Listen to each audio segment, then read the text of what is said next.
तो फिर यार स्वागत है आप सभी का मेरे और एक नई वीडियो में। और आज इस वीडियो में हम लोग बात करने वाले हैं 10 वेपन्स जो कि बहुत ही ज्यादा कम टाइम लेते हैं किल करने में। तो फिर विदाउट एनी फर्दर अडू चलिए शुरू करते हैं इस वीडियो को।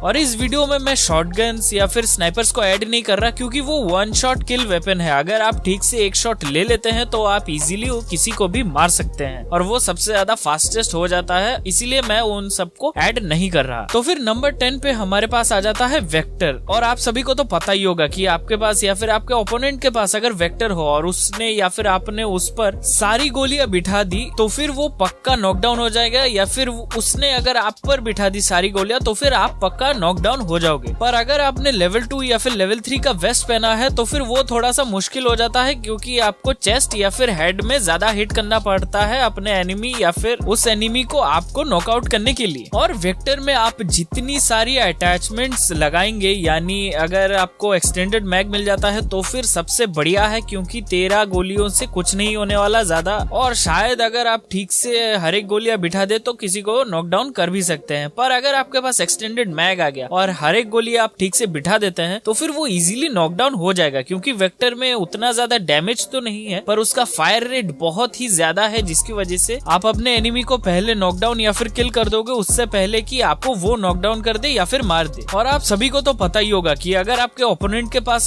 कोई वेक्टर है तो फिर आपको उससे थोड़ा सा दूर ही रहना चाहिए क्योंकि वेक्टर का उतना ज्यादा रेंज नहीं है और साथ ही वेक्टर से हमें क्लोज रेंज में कभी भी पंगा नहीं लेना चाहिए। और नंबर 9 में हमारे पास आ जाता है M249 और ये सिर्फ आपको ड्रॉप में ही मिलेगा। और मैंने जितना यूज किया है और लोगों को यूज करते देखा है तो फिर M249 अगर आप थोड़ी सी गोलियां बिठा देते हैं किसी पर तो फिर वो इजीली किल हो जाता है क्योंकि M249 का डैमेज भी ज्यादा है और फायर रेट भी एवरेज ही है, पर इजीली आप किसी को किल कर सकते हैं अगर आपका एम अच्छा हो तो। और सबसे बड़ी बात M249 में 100 गोलियां रहती है, यानी अगर आप 4-5 मिस भी कर देते हैं पहले तो फिर आपके पास बहुत सारी गोलियां रहती है जिससे कि आप एक एनिमी को पूरी तरीके से डैमेज कर सकते हैं या फिर उसके पूरे स्क्वाड को ही मार सकते हैं। तो फिर नंबर 8 पे हमारे पास आ जाता है उजी। और उजी को सब लोग ही जानते हैं क्योंकि अगर किसी को उजी मिल जाए और वो क्लोज रेंज में हो तो आप पक्का ही नॉकआउट हो जाओगे, नो मैटर आपके पास जो भी गन हो, क्योंकि उजी का रिकॉइल भी उतना ज्यादा नहीं है। और साथ ही में उसके साथ अगर आप एक एक्सटेंडेड मैग और उसका स्टॉक लगा लेते हैं तो फिर तो कोई आपको क्लोज रेंज में छू ही नहीं सकता क्योंकि नॉर्मली सबसे ज्यादा फायर रेट उजी का ही है पूरे गेम में और साथ ही डैमेज उसका उतना नहीं है, पर सारी गोलियां अगर आप किसी पर बिठा देते हैं तो फिर वो पक्का नॉकआउट हो जाएगा उससे पहले कि वो आपको मार सके। और आप लोगों को तो पता ही होगा कि अगर आपका ओपोनेंट के पास उजी है तो फिर उससे थोड़ा दूर ही रहना अच्छा है क्योंकि अगर क्लोज रेंज में जाओगे तो फिर वो आपको चीड़ फाड़ के रख देगा। और साथ ही में उजी का उतना ज्यादा रेंज भी कवर नहीं करता, इसलिए दूर रहने से आप बच सकते हैं इजीली। और नंबर 8 पे हमारे पास आ जाता है स्कारएल। और स्कारएल बहुतों का फेवरेट हो सकता है और बहुत लोग उसे हमेशा यूज करते होंगे। और स्कारएल का आपको तो पता ही होगा कि वो बहुत ही ज्यादा अच्छा गन है क्योंकि उसका फायर रेट भी अच्छा है, साथ ही में डैमेज भी अच्छा देता है। और उसका डैमेज थोड़ा सा ज्यादा है M416 से, पर उसका फायर रेट थोड़ा सा कम है M416 से, पर उसका रेंज भी बहुत अच्छा है और आप उसे इजीली कंट्रोल कर सकते हैं क्योंकि उसका रिकॉइल भी उतना ज्यादा नहीं है। और आप अगर चाहो तो उसे यूज कर सकते हो 2-3 लोगों को एक साथ नॉकआउट करने के लिए अगर आपका एम अच्छा हो तो। और उसके बाद नंबर 6 पे आ जाता है M416 और बहुत सारे प्लेयर्स का फेवरेट होगा M416 क्योंकि M416 मेरे हिसाब से सबसे ज्यादा फेमस गन है 5.56 एमओ का। और साथ ही में अगर आपको M416 के थोड़े से अटैचमेंट्स मिल जाते हैं तो फिर तो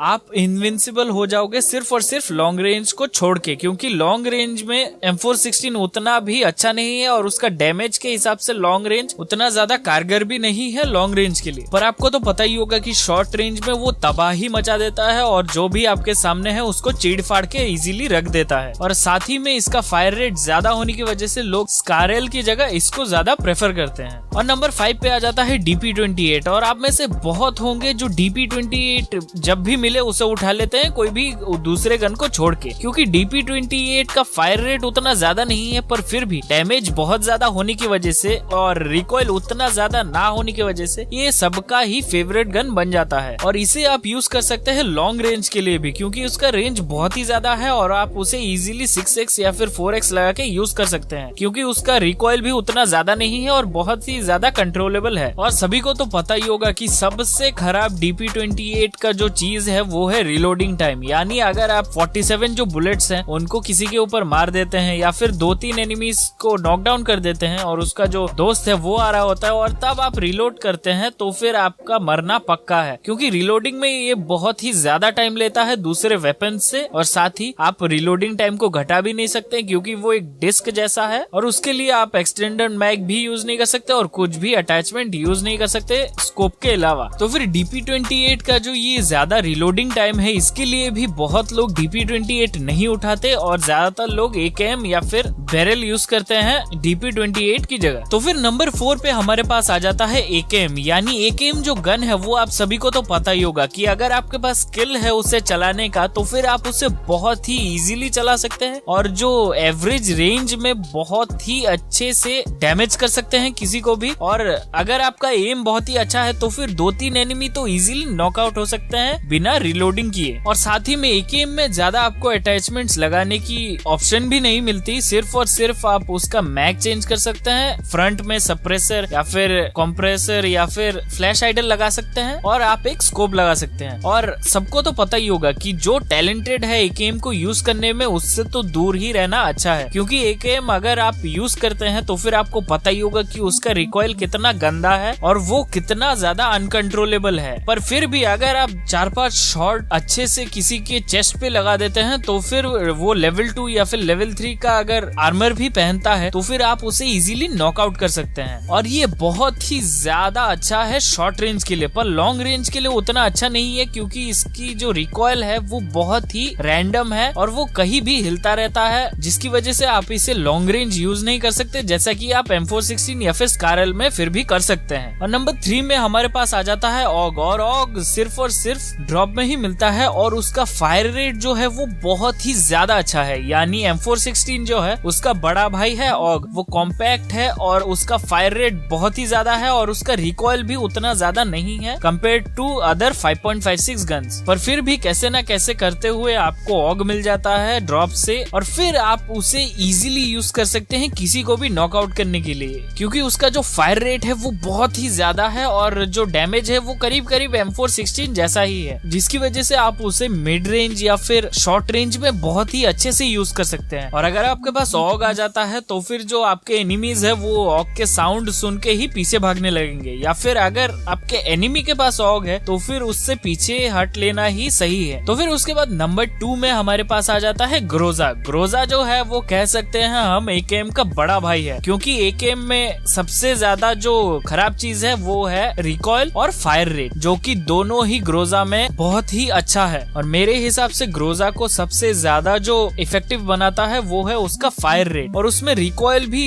बहुत है पर उसे आप कंट्रोल कर सकते हैं और वो इतना ज्यादा रैंडम नहीं है AKM की तरह। और ये जो गन है ये सिर्फ और सिर्फ आपको ड्रॉप में ही मिलता है, क्योंकि अगर ये नॉर्मली घरों में मिलता रहा तो फिर जिसके पास भी ये होगा वो पूरे के पूरे टीम को ही खत्म कर सकता है अगर वो चाहे तो। और साथ ही में ग्रोजा को आप mid range to short range use कर सकते हैं, क्योंकि उसका रिकॉइल की वजह से आप उसे लॉन्ग रेंज ज्यादा यूज नहीं कर सकते। और ग्रोजा से अगर आपको एक एनिमी को नॉकआउट करना है तो फिर उसके शरीर में सिर्फ और सिर्फ 5-6 बुलेट्स लगानी होंगी, बस उतना ही, और उसके बाद उसे आप इजीली नॉकआउट कर सकते हैं। और अगर आपका एम अच्छा है तो फिर उससे आप एक पूरे टीम को भी मार सकते हैं। तो फिर नंबर 1 पे जो है उसे आप बिलीव नहीं करेंगे पर मैक्सिमम टाइम मैंने जो देखा है वो है MK14। तो फिर आपको विश्वास नहीं हो रहा होगा कि मैंने नंबर 1 पे MK14 को ही क्यों रखा, क्योंकि MK14 का 2 मोड है, एक है सिंगल और दूसरा है फुल ऑटो। और अगर आपने कभी भी MK14 के साथ शॉर्ट रेंज में कभी भी फुल ऑटो ट्राई किया है तो फिर आपको तो पता ही होगा कि वो कितना शॉर्ट टाइम लेता है किसी को मारने के लिए, क्योंकि MK14 अगर फुल ऑटो पे कर दिया जाए तो फिर उसका फायर रेट बहुत ही ज्यादा होता है और साथ ही जो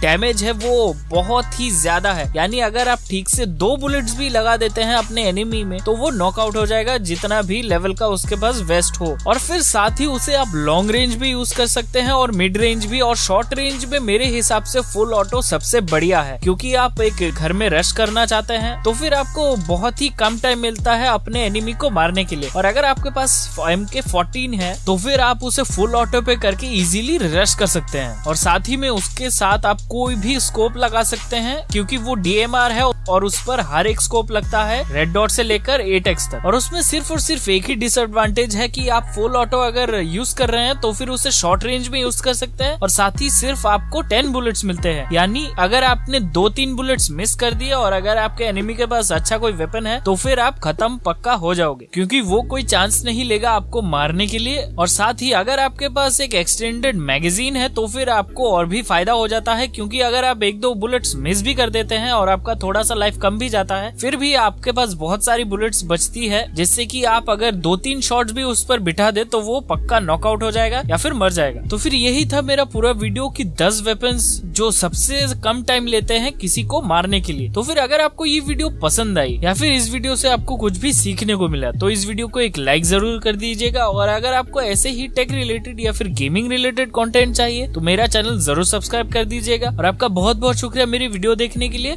और बाय।